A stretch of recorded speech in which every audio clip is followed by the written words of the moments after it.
Hello दोस्तों, नमस्कार। मैं एजुकेशन पॉइंट में आपका स्वागत करता हूं। और जैसा कि मैंने आपको बताया था, पिछली वाली वीडियो में मेरी 2 क्लासेस लगी थी। उसमें मैंने पढ़ाया था कंकाल तंत्र, यानी कि अपने स्केलेटन सिस्टम। वो आपने पढ़ा होगा, आई होप की, और आपको समझ में भी आया होगा। उसी को लेकर मैं थोड़ा सा आगे चलता हूं। मतलब वो जो वाला चैप्टर था वो कंप्लीट हो गया है। बाकी उसके जो नेक्स्ट टॉपिक मैं लेने जा रहा हूँ वो आपको समझ में आ गया होगा। आज लेने जा रहा हूँ पाचन तंत्र, यानी कि डाइजेस्टिव सिस्टम। अब देखो क्या होता है, डाइजेस्टिव सिस्टम को समझने के लिए थोड़ा सा समझना पड़ेगा आपके। मतलब एक तो शरीर कैसे काम करता है, ठीक है दोस्तों। और हमें डाइजेस्टिव सिस्टम की, यानी कि पाचन तंत्र की, यानी कि हमें खाने की मतलब क्यों आवश्यकता पड़ी, पहली चीज तो ये। दूसरी चीज कि हमें मतलब किस तरह की ये डाइजेस्टिव सिस्टम जो काम करता है हमारे शरीर के अंदर। पहली चीज मैं आपको बता देता हूं। देखो, पाचन तंत्र की, यानी कि हमारे को भोजन को पचाने की आवश्यकता पड़ी तो पड़ी क्यों? क्योंकि हम क्या है, किसी भी मतलब कुछ भी वजन उठाना, जैसे कोई भी हम कार्य करते हैं तो हमारी शक्ति खत्म होती है। और शक्ति हमें किससे मिलती है? हमारे जो हम खाना खाते हैं, ठीक है दोस्तों। यानी कि जैसे भी हमने कोई फूड खाया, या फिर हमने जैसे भी हमने रोटियां खाई, कुछ भी यानी खाना खाया, यानी कि एवरीथिंग, जो भी चावल वगैरह, दाल, जो भी सब्जियां, हरी सब्जियां, फ्रूट, केले, बनाना, या जो भी है, तो हमें क्या है कि उससे क्या मिलती है? पावर मिलती है, ठीक है दोस्तों। अब पावर हमें मिलती है तो हमें क्या है? डाइजेस्ट, यानी कि हमें डाइजेस्ट करना पड़ेगा, यानी कि हमें पाचन करना पड़ेगा शरीर को। तो इसी को, जो पाचन करने को ही क्या बोलते हैं? डाइजेस्टिव सिस्टम, ठीक है दोस्तों, हमारे शरीर के अंदर। ठीक है दोस्तों, यहां तक समझ में आया आपको? देखो क्या होता है कि जो हमारा खाना होता है, जो हम खाना खाते हैं, वो क्या होता है? कार्बोहाइड्रेट फॉर्म में होता है। कार्बोहाइड्रेट कार्बोहाइड्रेट फॉर्म में होता है दोस्तों, ठीक है। यानी कि जैसे हमने कोई भी अनाज खाया, यानी कि हमने रोटियां खाई, फल फ्रूट खाया, कुछ भी खाया, तो उसके बाद क्या होता है? वो हमारे कार्बोहाइड्रेट फॉर्म में होता है। जैसे ही ये कार्बोहाइड्रेट फॉर्म, यानी कि जो हमारे मुख, यानी कि मुंह के, जो अपना मुंह है उसमें क्या है? हम चबाते हैं। चबाने के बाद क्या है? हमारे लार निकलती है। जैसे आपने देखा होगा कि थोड़ा थोड़ा मतलब लुकदीनमा खाना हमारा बन जाता है, जैसे कि हम धीरे धीरे हमारा खाना चबाते हैं, ठीक है दोस्तों। तो कार्बोहाइड्रेट को जो हमारे किसमें तोड़ता है? ग्लूकोज में, ठीक है दोस्तों। ग्लूकोज जो हमारे, इससे क्या मिलती है? पावर मिलती है, ठीक है दोस्तों। अब क्या होता है कि ग्लूकोज हमें डायरेक्ट तो मिल नहीं सकता। क्यों? डायरेक्ट तो हमें ग्लूकोज मिल नहीं सकता। डायरेक्ट ग्लूकोज कब मिलता है? जब बीमार व्यक्ति हो जाता है तो उसे हम ग्लूकोज की बोतल चढ़ाते हैं। आप देखते होंगे हॉस्पिटल के अंदर ग्लूकोज की बोतल चढ़ाई जाती है, इतनी लंबी बोतल आती है और सिरिंज उसके लगा दी जाती है उसके हाथ में। तो उसके बाद क्या होता है? उसको ग्लूकोज चढ़ाई जाती है। क्यों चढ़ाई जाती है? क्योंकि वो उस वक्त, वो जो पेशेंट होता है, उस वक्त जो पेशेंट होता है वो क्या होता है? बीमार स्थिति में होता है, और उस समय उसके पास शक्ति नहीं होती नहीं कि वो खाना अपना पचा सके। तो इसी कारण हम उसे क्या देते हैं? ग्लूकोज देते हैं डायरेक्ट, ठीक है दोस्तों। तो पहले क्या होता है कि हम का जो खाना खाते हैं वो कार्बोहाइड्रेट फॉर्म में होता है, और वो फिर किसमें टूटता है? ग्लूकोज की फॉर्म में, ठीक है दोस्तों। फिर इसके बाद क्या बनता है? हमारा पावर मिलती है, हमें शक्ति मिलती है। अब क्या होता है कि जैसे हम जैसे खाना खाते हैं, जैसे ज्यादा खाना खा लिया, शक्ति तो हमें कम कैलोरी की चाहिए थी, और हमें ज्यादा खाना खा लिया तो हमें ज्यादा ग्लूकोज का होता है। अब ज्यादा ग्लूकोज बढ़ेगा तो क्या होता है कि यहाँ पर इंसुलिन एक हार्मोन होता है, अपने यकृत से निकलता है। किससे निकलता है दोस्तों? इंसुलिन हार्मोन किससे निकलता है? यकृत से। वो इसको किस में स्टोर करता है? ग्लाइकोजन में। किस में स्टोर करता है? अब क्या होता है कि देखो, हमने कार्बोहाइड्रेट ली, यानी कि खाना लिया, खाना लेने के बाद वो ग्लूकोज फॉर्म में टूट गया, यानी कि धीरे धीरे छोटे छोटे टुकड़ों में, बारीक बारीक टुकड़ों में वो मतलब पाचन हो गया। पाचन होने के बाद हमें क्या मिल गई? ग्लूकोज मिल गई। ग्लूकोज मिलते क्या होगी? शक्ति मिल गई, हमें पावर मिल गई। पावर मिलने के बाद क्या करता है कि जो हमारे यकृत से जो इंसुलिन हार्मोन जो निकलता है वो उसको ग्लाइकोजन में कन्वर्ट करता है। और ग्लाइकोजन में कन्वर्ट होने के बाद ये क्या करता है? हमारे शरीर के अंदर ये हमारे स्टोर हो जाती है शक्ति। क्या हो जाती है दोस्तों? स्टोर हो जाती है। अब इसी में क्या होता है कि हम जो भी पढ़ेंगे सब इसके बारे में पढ़ेंगे। मैंने आपको हल्का हल्का सा स्ट्रक्चर आपको मैंने बता दिया है, ठीक है दोस्तों। हल्का हल्का सा मैंने आपको स्ट्रक्चर बता दिया कि कैसे कैसे काम करेगा और कैसे हमारा शरीर इसको डाइजेस्ट करेगा, ठीक है दोस्तों। तो देखो मैं आगे लेके चलता हूं आपको इस टॉपिक पर, ठीक है दोस्तों। अब देखो आगे लेके चलता हूं कि डाइजेस्टिव सिस्टम के लिए सबसे पहले तो हमारा खाना किन किन भागों से होकर निकलता है, ठीक है दोस्तों। यह आपको जानना बहुत जरूरी है। हल्का सा मैं देखो थोड़ा सा डायग्राम बनाता हूं, छोटा सा।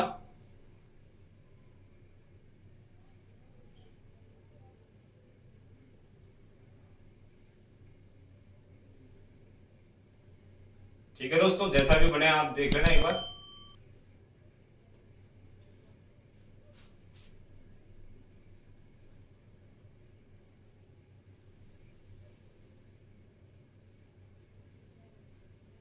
यहां तक दिखाई दे रहा है दोस्तों आपको?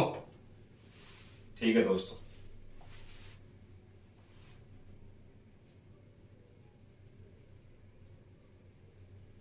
यहां तक दिखाई दे रहा है?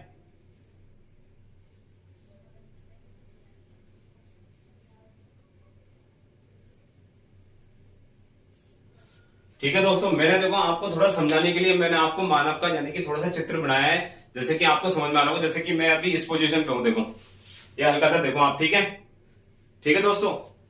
तो ये जो हमारा होता है, ये हमारा क्या होता है दोस्तों? माउथ। क्या होता है दोस्तों? माउथ। ठीक है दोस्तों, ये वाला भाग क्या होता है दोस्तों? माउथ होता है, जिसके जरिए क्या होता है? खाना अंदर जाता है। ठीक है दोस्तों, इसके बाद क्या होता है कि ये जो नली होती है इसको बोलते हैं ईसोफेगस। क्या बोलते हैं दोस्तों? ईसोफेगस। और इसी को ओसोफेगस भी बोल देते हैं।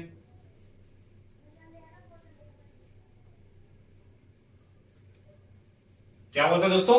ओसोफेगस। और इसी को क्या बोलते हैं दोस्तों? ग्रास नली हिंदी में। क्या बोलते हैं दोस्तों? ग्रास नली। ये तीनों चीज क्या है? एक ही है, यानी कि जो ये वाला भाग है। ठीक है दोस्तों, अब इसके बाद क्या होता है देखो, सबसे पहले माउथ में क्या खाना हमारा, उसके बाद क्या गया अपने ग्रास नली में। ग्रास नली के बाद जो ये आता है हमारा भाग, इसके बाद ये वाला भाग, ये वाला भाग कहलाता है आमाशय। आमाशय यानी कि स्टोमच। ठीक है दोस्तों, ये वाला भाग कहलाता है हमारे स्टोमच। उसके बाद यहां से देखो, जैसे खाना यहां से निकला और ये अपने इस वाली आंत में आ गया, तो इसे क्या कहते हैं हमारे दोस्तों? इसे कहते हैं हमारे छोटी आंत। यहां लिख देता हूं दोस्तों, है ना दोस्तों? ये हो गया हमारे छोटी आंत। इसी को बोलते हैं स्मॉल इंटेस्टाइन।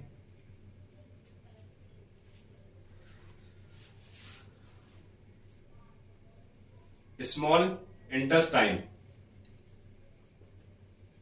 ठीक है दोस्तों, अब जो ये वाला भाग है देखो, यहां से देखो स्मॉल इंटेस्टाइन से जैसे ही भाग देखो आपको दिख तो रहा होगा यहां तक। ठीक है दोस्तों, यहां तक दिख रहा है कंप्लीट? चलो ठीक है दोस्तों, मैं हल्का सा बता देता हूं आपको। इसके नीचे कुछ नहीं है, इसके नीचे जस्ट ये वाला भाग है, नीचे से जाता है। उसके बाद मैं आपको हल्का सा बता रहा हूं, देखो जस्ट इसके ये वाला भाग, देखो ये वाला भाग।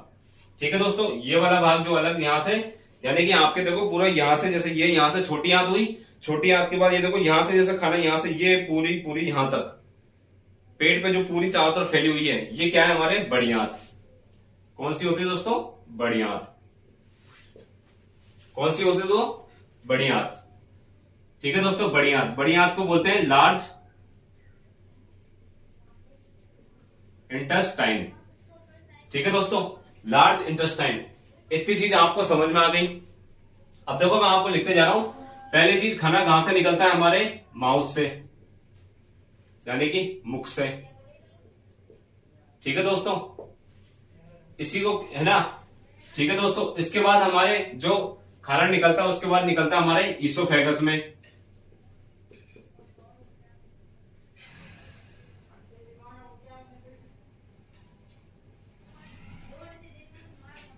ईसोफेगस यानी कि ग्रास नली में। ठीक है दोस्तों, यहां तक आपको समझ में आ रहा है कि खाना हमारे शरीर के किस किन अंगों से जाके निकलता है, किन किन से किस किन भागों से वो होकर निकलता है। ठीक है दोस्तों, उसके बाद तीसरा जो भाग मैंने बताया था, यहां पर बताया था आमाशय यानी कि स्टोमच।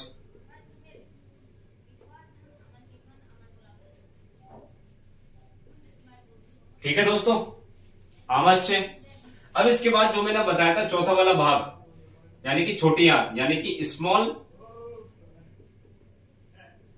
इंटेस्टाइन, यानी कि हमारे छोटी आंत। ठीक है दोस्तों, ये मैं हल्का सा मिटा रहा हूं। ठीक है दोस्तों, मैंने बताया था छोटी आंत। ठीक है दोस्तों, पांचों मैंने जो भाग बताया था, यानी कि लार्ज इंटेस्टाइन, यानी कि बड़ी आंत, बस। ठीक है दोस्तों, उसके बाद जो हमारा, उसके बाद क्या है? मलाशय से हमारा क्या होता है? मल निकल जाता है। ठीक है दोस्तों, ये हो गया हमारे मलाशय, लास्ट वाला भाग। यहाँ तक देखो डाइजेस्टिव की जो बात आती है वो हमारे यहाँ तक आती है, क्योंकि मैं पाचन तंत्र की यहाँ तक की बात कर रहा हूँ अभी। ठीक है दोस्तों, कि कहाँ से भोजन हमारा जाता है, जहां तक हमारे क्या होता है, पाचन होता है। ठीक है दोस्तों, अब देखो पहला भाग मैंने बताया था मुख से निकलता है, खाना हमने मुंह में डाला, मुंह में डालने के बाद हम उसमें क्या करते हैं, चबाते हैं। चबाने के बाद क्या होता है, उसके बाद ये हमारी ग्रास नली में जाता है। ग्रास नली यानी कि ये वाला भाग। ठीक है दोस्तों, ग्रास नली में जाने के बाद हमारे फिर ये खाना जाता है हमारे आमाशय के अंदर यानी कि स्टोमच के अंदर। ठीक है दोस्तों, स्टोमच के जाने के बाद फिर ये हमारे जाता है छोटी आंत के अंदर। जो ये ऐसे घूमी होती है कुंडलीनुमा, बहुत लंबी होती है, ये क्या होती है हमारी छोटी आंत। उसके बाद जो खाना जाता है हमारे जस्ट ये चारों तरफ जो उसके एक बना होता है जिसका आवरण सा, वो क्या होता है हमारे बड़ी आंत। ठीक है दोस्तों, यहां तक आपको समझ में आया, यहां तक समझ में आया। ठीक है दोस्तों, अब मैं देखो थोड़ा सा आगे और लेके चलता हूं आपको इस टॉपिक में। ठीक है दोस्तों, अब मैं इसको मिटा देता हूं।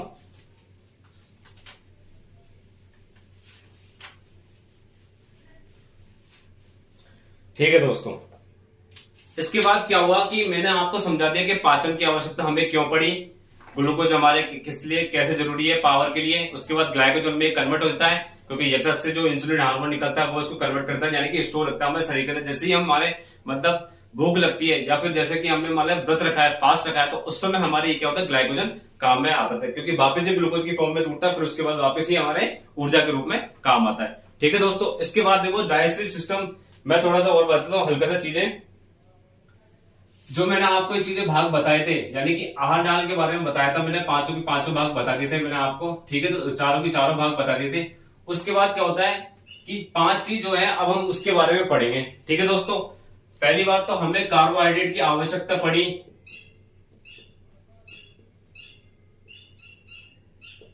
यह आपको पता लगेगा क्यों पड़ी।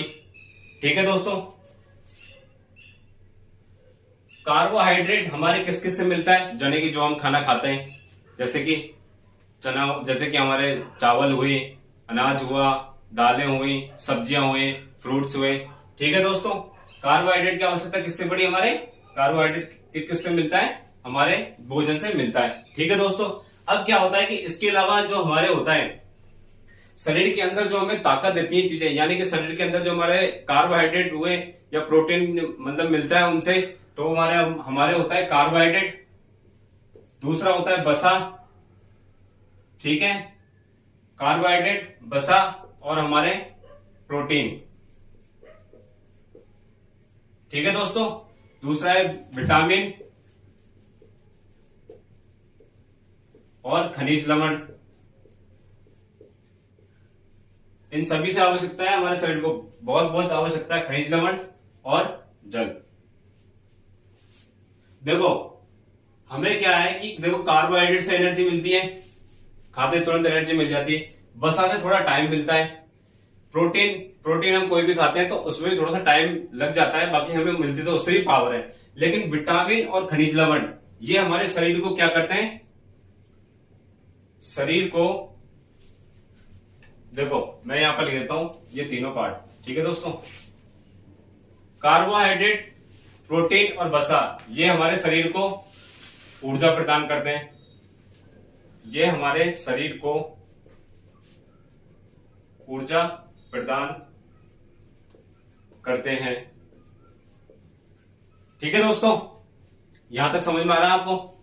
ठीक है चलो दोस्तों, इसके बाद में थोड़ा सा आगे लेके चलता हूं। विटामिन, खनिज लवण और जल ये हमारे शरीर को क्या करते हैं, संतुलित बनाए रखते हैं, हमारे शरीर को संतुलित बनाए रखते हैं। ठीक है दोस्तों, ये चीज समझ में आ गई आपको। ये 6 चीजें मैंने आपको बताई है कि कार्बोहाइड्रेट कैसे हमारे शरीर में ऊर्जा प्रदान करता है, वसा हमारे कैसे करता है, ठीक है, प्रोटीन, विटामिन, खनिज लवण और जल। जैसे आप बोलोगे सर इनसे तो फिर हमारे ऊर्जा नहीं मिलती होगी, ये तो हमारे फिर भी हम लेते हैं। देखो होता क्या है कि हम जो भी खाना खाते हैं वो बड़े जटिल मतलब जटिल यौगिक के अंदर होता है। फिर क्या होता है, हमारा शरीर उनको पाचक रस के द्वारा या फिर पाचन तंत्र जो भी उसका सिस्टम है, फिर उसको क्या करता है, सरल यौगिकों में तोड़ता है, फिर हमें क्या मिलती है, ऊर्जा मिलती है। लेकिन क्या होता है कि विटामिन और खनिज लवण और जल ये ऑलरेडी सरल यौगिक में टूटे होते हैं, तो इन्हें पचाने की आवश्यकता ही नहीं होती, ये सीधे हमारे शरीर में ब्लड में जाकर घुल जाते हैं। ठीक है दोस्तों, तो मैं यहां पर लिख देता हूं, यह सरल यौगिक में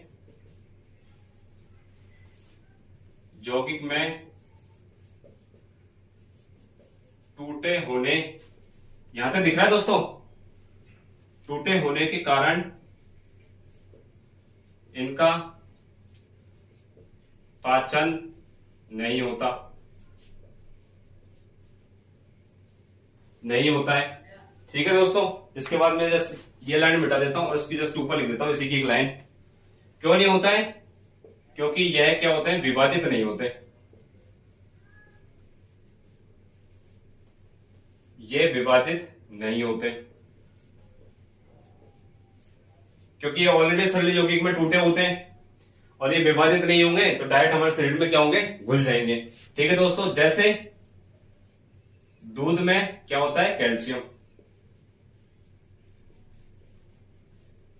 ठीक है दोस्तों, यहां तक समझ में आया आपको?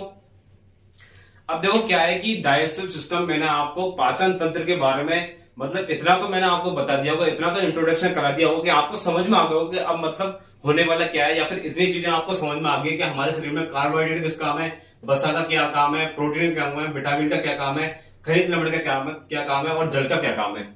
ठीक है दोस्तों, इसके बाद मैं आगे लेके चलता हूं। ठीक है दोस्तों, अब मैं आगे लेके चलता हूं। डाइजेस्टिव सिस्टम में आपको ऐसा पढ़ा दूंगा कि आपको मुंह जवानी याद हो जाएगा। सिर्फ आपको वीडियो मेरी मुश्किल से 2 या 3 बार देखनी पड़ेगी क्योंकि एक बार में तो किसी को नहीं आता।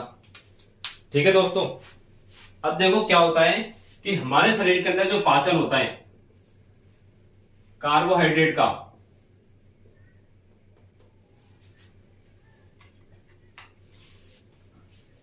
मैंने आपको बताया था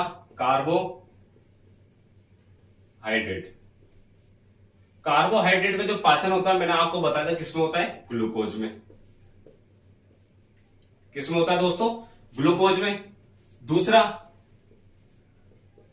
प्रोटीन का जो पाचन होता है वो किसमें होता है, अमीनो एसिड में। अमीनो अम्ल लिख दो या अमीनो एसिड लिख दो क्योंकि हिंदी इंग्लिश एक ही चलती है इनकी। ठीक है, अमीनो एसिड में। ठीक है दोस्तों, और वसा का जो पाचन होता है, ठीक है दोस्तों, अब देखो वसा का जो पाचन होता है वो होता है फैटी एसिड में। फैटी एसिड यानी कि वसीय अम्ल में। वसीय अम्ल में। ठीक है दोस्तों, यहां तक आपको बात समझ में आई? ठीक है, देखो कार्बोहाइड्रेट हमारे शरीर में जो टूटता है वो ग्लूकोज में टूटता है। दूसरी चीज मैंने बताई थी, प्रोटीन जो हमारे टूटता है वो अमीनो अम्ल में टूटता है। उसके बाद जो वसा जो होता है वो फैटी एसिड के अंदर टूटता है। ठीक है दोस्तों, अब मैं आगे लेके चलता हूं आपको।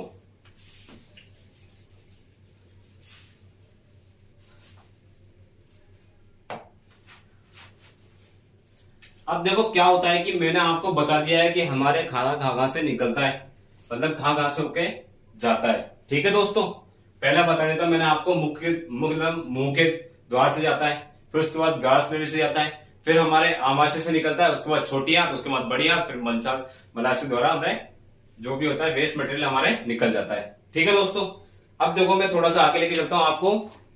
इसके बाद क्या है कि मैंने इसको ना कुछ भागों में बांटा है। ठीक है दोस्तों, पहला जो भाग हमारे जो शरीर के अंदर जो पाचन तंत्र का जो सिस्टम हमारे है, पहले तो है अंतः ग्रहण, पहले तो खाने को अंदर लेना। ठीक है दोस्तों, दूसरा शरीर का पाचन करना। ठीक है दोस्तों, डाइजेस्ट। तीसरा है हमारा अवशोषण, जो हमने खाना पाचन किया है उसका अवशोषण भी तो करना। ठीक है दोस्तों, अवशोषण के बाद मैंने चौथा लिया है सम्मागीयकरण। सम्मागीकरण क्या होता है ये मैं आपको बताऊंगा, आपके मन में प्रश्न उठ रहा होगा। ठीक है दोस्तों, पांचवा जो भाग लिया था मैंने मल त्याग। ठीक है दोस्तों, ये चीजें आपको समझ में आ गई कि सबसे पहले हम क्या करेंगे, पहले भोजन को लेंगे, उसके बाद उसका पाचन होगा, उसके बाद अवशोषण होगा, ठीक है दोस्तों, उसके बाद समभागीकरण, उसके बाद मल त्याग। तो उसके बाद मैं एक एक पॉइंट आपको लेके चल रहा हूं, ठीक है दोस्तों।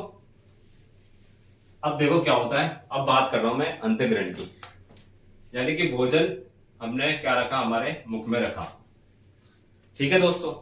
जैसे ही हम हमारे मतलब मुख में यानी कि हमारे मुंह में भोजन हम रखते हैं, उसको क्या करते हैं, सबसे पहले चबाते हैं। क्या करते हैं दोस्तों, हम चबाते हैं। चबाने के बाद आप देखते होंगे कम से कम है ना 10 या 15 सेकंड के बाद वो हल्का सा, जैसे कि आप रोटी का टुकड़ा लेते हो, उसके बाद क्या, रोटी का टुकड़ा हमारे क्या हो जाता है, वो मीठा लगने लग जाता है। तो मीठा किस कारण से लगता है, और वो जो भोजन होता है वो कैसा हो जाता है, लसलसा बन जाता है, एकदम लुगदी-नुमा बन जाता है। कैसा बन जाता है दोस्तों, लुगदी-नुमा बन जाता है, ठीक है दोस्तों। इसी लुगदी-नुमा भोजन को क्या बोलते हैं हम दोस्तों, बोलस। क्या बोलते हैं दोस्तों, बोलस, ठीक है। उसके बाद इसी भोजन को ग्रास नली के द्वारा हमारे आमाशय में पहुंचा दिया जाता है। तो देखो क्या होता है कि ऐसा यहां पर क्या होता है, मुख के अंदर जो ये खाना हमारे बोलस में बन जाता है और लुगदी-नुमा बन जाता है, और उसका स्वाद भी चेंज हो जाता है। देखो क्या होता है, मुख के अंदर है ना हमारे लार ग्रंथियां पाई जाती हैं। क्या पाई जाती है दोस्तों, लार ग्रंथियां, ठीक है दोस्तों। लार ग्रंथियों के बारे में मैं आपको बताऊंगा थोड़ा सा आगे, लेकिन मैं आपको सिर्फ इतना बता रहा हूं कि इसके अंदर लार ग्रंथियां पाई जाती हैं, ठीक है दोस्तों। अब लार ग्रंथि क्या करती है कि एक लवण स्त्रावित करती हैं, और जो लार ग्रंथि होती है ये बाह्य स्त्रावित ग्रंथि है, बाह्य स्त्रावित ग्रंथि। अब देखो ये आपको पता होगा कि अंतरस्त्रावित ग्रंथि और बाह्य स्त्रावित ग्रंथि। देखो बाह्य स्त्रावित ग्रंथि से क्या निकलते हैं, एंजाइम, ठीक है दोस्तों। यह आपको पता होना चाहिए, नहीं पता है तो मैं आगे जैसे जैसे वीडियो बनाऊंगा वो आपको मैं समझाते जाऊंगा एकदम बढ़िया कंटेस्टेंटली, बिल्कुल एकदम बहुत बढ़िया तरीके से। यहां पर लिख देता हूं अंतःस्त्रावी ग्रंथि। इनसे क्या निकलते हैं, हार्मोन। इनसे क्या निकलते हैं दोस्तों, हार्मोन्स, और इनसे क्या निकलते हैं, हमारे एंजाइम। अब ये जो लवण है यानी कि जो एंजाइम है, ये क्या करते हैं, हमारे भोजन में मिक्स हो जाते हैं, प्लस भोजन में मिलकर ये क्या बनाते हैं, बोलस युक्त खाना बनाते हैं, ठीक है दोस्तों। ये अंतःग्रहण यानी कि यहां तक हमारे भोजन को अंदर लेने का, यहां तक मतलब जो भी शुरुआत हो जो हमारी होती है वो कहां से होती है, मुख से होती है। कहां से होती है दोस्तों, मुख से होती है, यानी कि मुंह से लवण मिलते हैं और ये भोजन जो होता है मिलकर बोलस युक्त खाना बनाता है। बोलस युक्त खाना उसके बाद कैसा होता है, लुगदी-नुमा बन जाता है, लसलसा बन जाता है। फिर हम उसको निकलते हैं, जैसे ही निकलने के बाद क्या होता है कि जस्ट इसके बाद आता है हमारे ग्रास नली, ठीक है दोस्तों। ग्रास नली, ग्रास नली का भाग जैसे ही हमारे आता है, तो इस ग्रास नली में जैसे ही हमारा खाना जाता है उसके बाद क्या होता है कि देखो ये ग्रास नली है, मैं आपको बढ़िया तरीके से समझा रहा हूं एकदम, ठीक है दोस्तों। ये ग्रास नली का भाग है, इसकी लगभग आपके एनसीईआरटी ने दे रखा है 25 सेंटीमीटर इसकी लंबाई दे रखी है। कितनी दे रखी है दोस्तों, इसकी लंबाई 25 सेंटीमीटर दे रखी है, ठीक है दोस्तों। एनसीईआरटी ने जो हमारे एग्जाम बोर्ड मानती है, और बाकी हमारे कॉम्पिटेटिव एग्जाम में भी आता है, ये कभी कभी पूछ लेता है ग्रास नली की लंबाई कितनी है, तो वो है 25 सेंटीमीटर। अब इसके अंदर क्या होता है कि जैसे ही मुख से हमारे खाना देखो यहां तक आया, जैसे ही यहां से नीचे उतरेगा तो यहां पर क्या होता है कि ये ऐसे होती है, देखो ऐसे मोटी नुमा ऐसे होती है। उसके बाद क्या होता है, खाना जैसे ही यहां तक आया तो यहां से क्या होती है, ये यहां से चौड़ी हो जाती है ज्यादा, ऐसे ये अंदर की तरफ दब जाती है और ये चौड़ी हो जाती है, ठीक है दोस्तों। खाना फिर जैसे यहां आया फिर उसके बाद ये चौड़ी हो जाएगी और यहां पर क्या हो जाएगी, वापस मोटी हो जाएगी, ठीक है दोस्तों। अब जैसे देखो खाना नीचे फिर आया, ये यहां से क्या हो जाएगी, फिर यहां से पतली हो जाएगी, यहां से पतली हो जाएगी, और फिर यहां से क्या हो जाएगी, मोटी हो जाएगी। तो ये यहां से ऊपर से क्या निकालेगी, दबाव डालेगी। ऐसे क्या करता है, हमारा खाना ऊपर से नीचे जाता है। तो इसी को क्या बोलते हैं, क्रमानुकुंचन बोलते हैं दोस्तों। क्या बोलते हैं दोस्तों, क्रमानुकुंचन, क्रमानुकुंचन विधि बोलते हैं इसको, जिसकी वजह से भोजन हमारे ऊपर से नीचे जा रहा है। और कैसे जा रहा है मैंने बता दिया, ठीक है दोस्तों। नीचे से हल्का सा नीचे से जगह छोड़ती जाती है और वैसे ऊपर से ढकेलती जाती है हमारे अंदर जो सिस्टम होता है। क्रमानुकुंचन विधि द्वारा हमारे ग्रास नली से भोजन कहां पहुंच जाता है? हमारे आमाशय के अंदर। अब बात आती है हमारे आमाशय की। ठीक है दोस्तों, आमाशय की। अब देखो यहां तक हो गया हमारे अंतःग्रहण यानी कि भोजन लेने का जो भाग है वो यहां तक हो गया अपने। ठीक है दोस्तों, ग्रास नली तक। उसके बाद मैंने बताया था कि इसका पाचन, उसके बाद में देखो आमाशय यानी ये हो गया, आमाशय में बता रहा हूं अब आपको मैं पाचन के अंदर। ठीक है दोस्तों, सेकंड वाला पॉइंट आ जाएगा हमारा पाचन। पाचन के अंदर क्या है हमारे? आमाशय।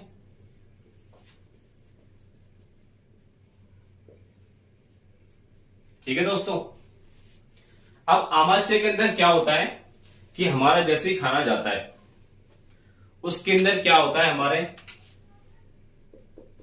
HCl यानी कि हाइड्रोक्लोरिक अम्ल रहता है। और हाइड्रोक्लोरिक अम्ल जब हमारे पेट में रहेगा तो आप सोच रहे होंगे कि हाइड्रोक्लोरिक इतना भयानक एसिड हमारे शरीर के अंदर यानी कि पेट के अंदर है तो हमारे फिर तो पेट जल ही जाना चाहिए। नहीं, देखो क्या होता है, फिर एक झिल्ली पाई जाती है, श्लेष्मा झिल्ली।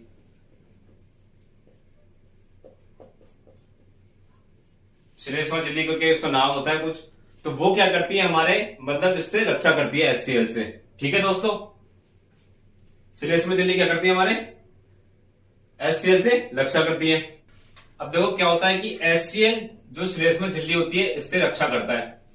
ठीक है दोस्तों, अब आमाशय का कभी कभी पूछ लेते हैं कि आमाशय के अंदर हम कितना भोजन खा सकते हैं, मतलब कितनी जगह होती है।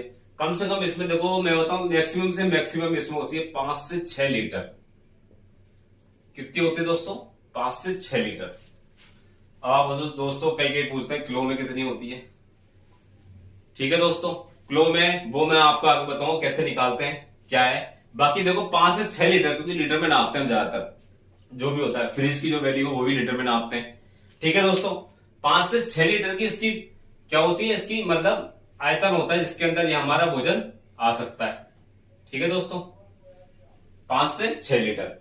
उसके बाद में देखो दोस्तों आगे चलता हूं हमारे छोटी आंत में। इसका काम था, हाँ इसका एक और काम था जो मैं बताता हूं। इसके अंदर जो HCl होता है वो HCl क्या करता है हमारे खाने को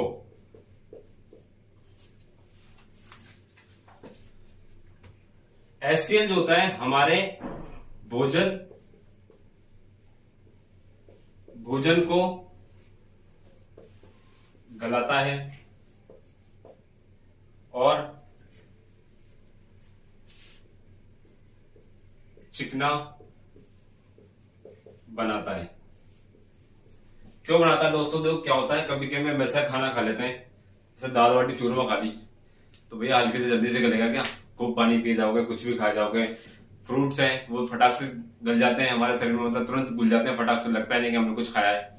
तो ऐसे ही होता है कि वो भोजन को गलाने का काम करता है HCl। उसके बाद उसको चिकना बनाता है ताकि भोजन क्या है धीरे धीरे क्रमानुसार जैसे भी है आगे चलता जाए। ठीक है दोस्तों, उसके बाद जो बारी आती है हमारे छोटी आंत की। किसकी आती है दोस्तों?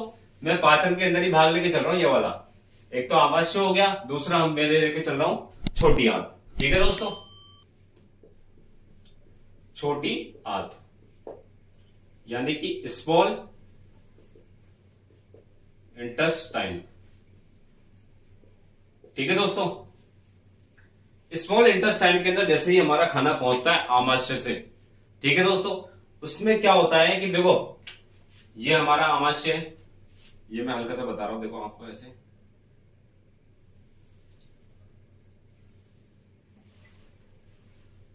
ठीक है दोस्तों, यहां पर क्या होता है पैंक्रियाज ग्रंथि होती है, देखो ऐसे बनी हुई, ये यहां पर लेवल होता है ऐसे। ठीक है दोस्तों, जस्ट इसके अटैच में होता है, जस्ट इसके ऊपर, और ये जस्ट इसके पीछे की तरफ होती है। ये हमारा आमाशय देखो क्योंकि मैंने इसके जस्ट ऊपर बनाई है ये। ठीक है दोस्तों, इसके बाद ये जो हमारी होती है छोटी आंत में चल जाता है खाना, और ये जस्ट हमारे क्या है बड़ी आंत। इससे क्या है मतलब मलाशय से मलत्याग निकल जाता है। ठीक है दोस्तों, ये ग्रास नली आती थी हमारे। अब क्या होता है कि जैसे हमारे आमाशय से यानी कि यहां से भोजन इसमें जाता है तो पैंक्रियास से क्या निकलता है हमारे, पैंक्रियास से हमारे एंजाइम निकलते हैं, कई हार्मोन निकलते हैं। यकृत जो ग्रंथि होती है इससे हमारे दोनों निकलते हैं, है ना, मतलब इससे हार्मोन निकलते हैं।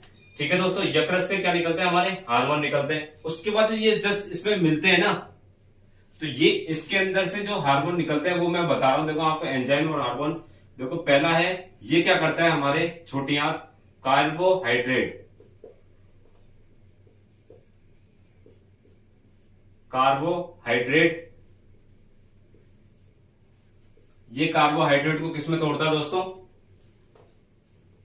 ग्लूकोज में।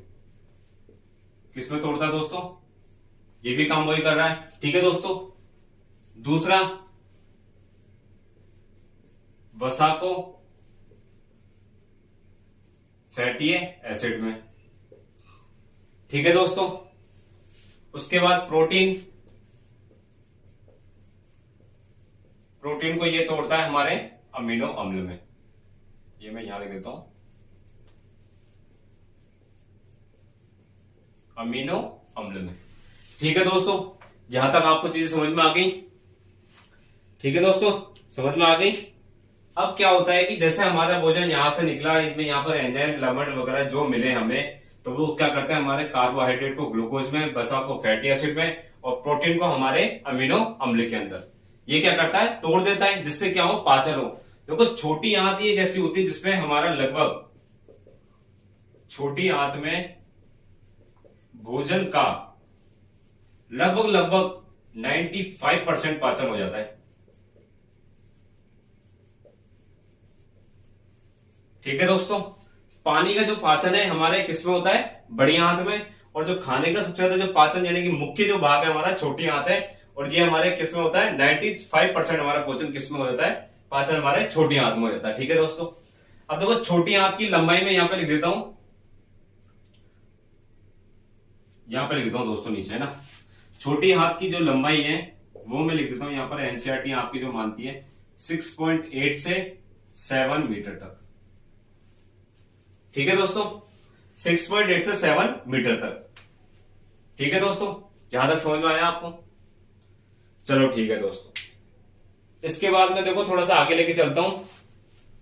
अब क्या करता है कि देखो छोटी आंत ना, मतलब एक तो पाचन कर रही है, उसके बाद ये हमारे 90% भाग होता है जो मतलब हमारे भोजन का, जिसका ये पचाती है। यही जो होता है हमारे शरीर में क्या होती है, अवशोषण करती है खाने का, अवशोषण भी करती है। ठीक है दोस्तों, ये खाने का क्या करती है, अवशोषण करती है।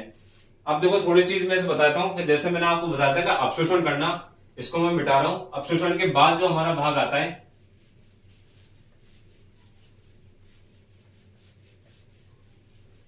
ठीक है दोस्तों, तीसरा पॉइंट मैंने आपको बता दिया अवशोषण करना। चौथा पॉइंट मैं आपको बता देता हूं, समागीकरण। समागीकरण देखो इसमें क्या होता है, देखो जैसे कि ये हमारे, मैं छोटी आंत का कोई भी छोटा सा टुकड़ा ले रहा हूं, ये देखो मैंने ऐसे ले लिया। ठीक है दोस्तों, इसमें क्या होता है कि ऐसे नलियां निकली होती हैं, ऐसे यूं, ऐसे छोटी छोटी यूं नलियां निकली होती हैं, बिल्कुल बारीक बारीक, ऐसी ऊपर निकली होती हैं। ठीक है दोस्तों, अब क्या होता है कि खाना अपने जैसे ही अंदर जाता है, खाने के टुकड़े गए, तो खाने के टुकड़े का पाचन हो गया, कार्बोहाइड्रेट किसमें बदल गया, ग्लूकोज में, और वसा हमारे फैटी एसिड में, और प्रोटीन हमारे अमीनो अम्ल में। तो ये क्या करती है, हमारे इसको अवशोषण करती है। छोटी आंत क्या करती है, अवशोषण करती है। खाने का लगभग 95% यानी कि 97% तक भाग क्या हो गया, अपना पूरा पूरा पाचन लगभग यही हो जाता है, अवशोषण कर लिया। अब क्या हुआ, अवशोषण युक्त जो भागे, अवशोषण जो युक्त खाना होता है ना, मतलब जो पाचन होता है, जो पाचक रस, अब इसका पाचक ये बन गया। तो अब इसके बाद क्या करता है कि ये छोटी छोटी नलिकाएं होती है ना, इन्हीं से क्या है, मतलब ब्लड सेल्स जाती रहती हैं, इन्हीं से अपने क्या है, रुधिर की नलिकाएं जाती रहती हैं। अब इसके बाद क्या होता है कि ये हमारे जो रुधिर की नलिकाएं जा रही है, जैसे कि ये एक में मिल रही है सारी जाके, ये जो रुधिर की जो नलिकाएं हैं, रुधिर की नलिकाएं,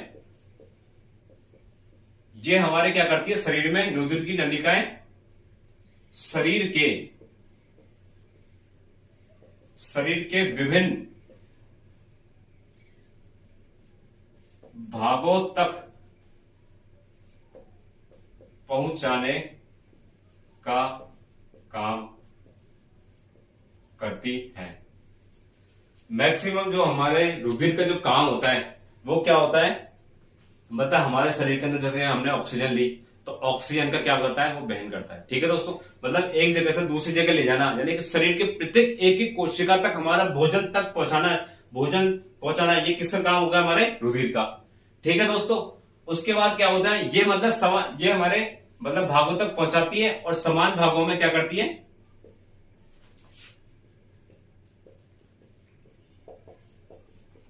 वितरित करती है। क्या करती है दोस्तों, वितरित करती है। ठीक है दोस्तों, ये हो गया हमारे अब्जॉर्प्शन और अवशोषण और समागीकरण। ठीक है दोस्तों, इसके बाद क्या होता है, हमारे आती है बड़ी आंत। ठीक है दोस्तों, अब मैं लेता हूं आपको बड़ी आंत का भाग।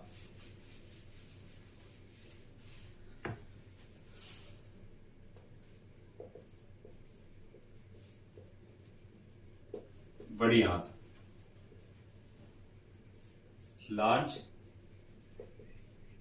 इंटेस्टाइन। ठीक है दोस्तों, लार्ज इंटेस्टाइन, देखो मैंने आपको बताया था भोजन यहां से निकला हमारे आमाशय से, ये हमारे छोटी आंत,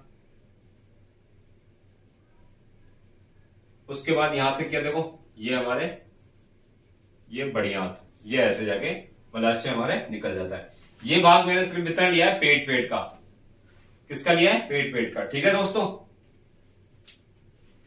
इसके बाद जो बड़ी आंत जो होती है हमारे, यही होती है बड़ी आंत। ठीक है दोस्तों, बड़ी आंत का जो मुख्य काम होता है हमारे, यानी कि पानी का अवशोषण करना, मुख्य कार्य वाटर का अवशोषण करना। ठीक है दोस्तों, और दूसरा काम क्या होता है, दवाइयों का, जो भी हम दवाइयां लेते हैं, दवाइयों का अवशोषण। आपने देखा जैसे हमने दवाई ली, दवाई के मुश्किल से 5 मिनट नहीं होगी, हमें क्या होगा, रिलीफ मिल जाएगा दर्द से। या फिर जैसे भी दर्द की दवाई ली या फिर बुखार की दवाई ली या किसी की ली, तो उसके बाद क्या होता है कि मुश्किल से 5 या 10 मिनट लगती है, तुरंत रिलीफ मिल जाता है। क्यों मिल जाता है, क्योंकि उसका जो पाचन होता है दवाइयों का, वो किस में होता है, बड़ी आंत में। और पानी का जो पाचन होता है किस में होता है, हमारे बड़ी आंत में। और जो पचित जो भोजन होता है ना हमारे, जो पच जाता है जहां से, ये हमारे कहा जाता है, बड़ी आंत के अंदर।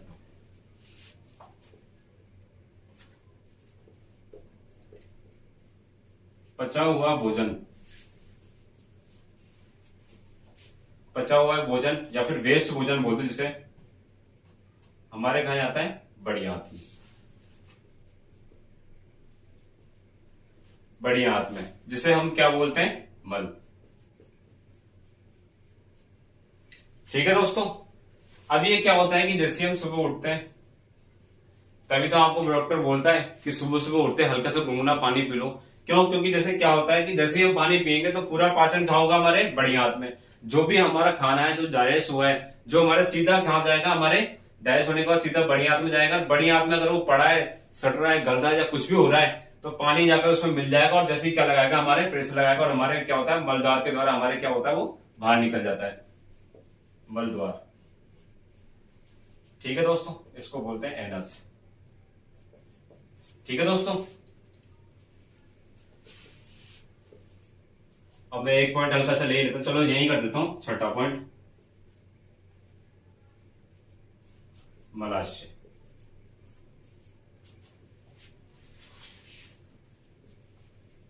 मलद्वार द्वारा त्याग दिया जाता है। अब देखो दोस्तों क्या है, आपको ये चीजें इतनी समझ में आ गई होंगी, डाइजेस्टिव सिस्टम आपको समझ में आ गया होगा। अब देखो कभी कभी पूछ लेता है कि देखो आमाशय का जो अध्ययन है, आमाशय का अध्ययन क्या कहलाता है दोस्तों, गैस्ट्रोलॉजी। क्या कहलाता है दोस्तों, गैस्ट्रोलॉजी। सही से लिख देता हूं एकदम बढ़िया, जो आपको दिखे। बाकी जो सुन रहे हैं वो तो तुरंत लिख ही नहीं होगा उन्होंने। गैस्ट्रोलॉजी। ठीक है दोस्तों, आमाशय अध्ययन गैस्ट्रोलॉजी। आमाशय का अध्ययन क्या कहलाता है दोस्तों? गैस्ट्रोलॉजी। ठीक है दोस्तों, अब एक छोटी सी चीज और बता देता हूं मैं आपको। जो हमारे मतलब जो पाचन का जो मतलब सबसे पहला जो भाग होता है, स्टार्टिंग पॉइंट कहां से शुरू होती है हमारे पाचन, वो हमारे शुरू होती है मुख से और खत्म कहां होती है हमारे एनस पर। ठीक है दोस्तों, यानी कि मल द्वार पर।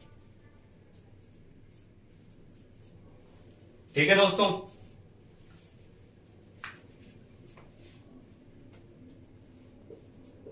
जी लिखिए।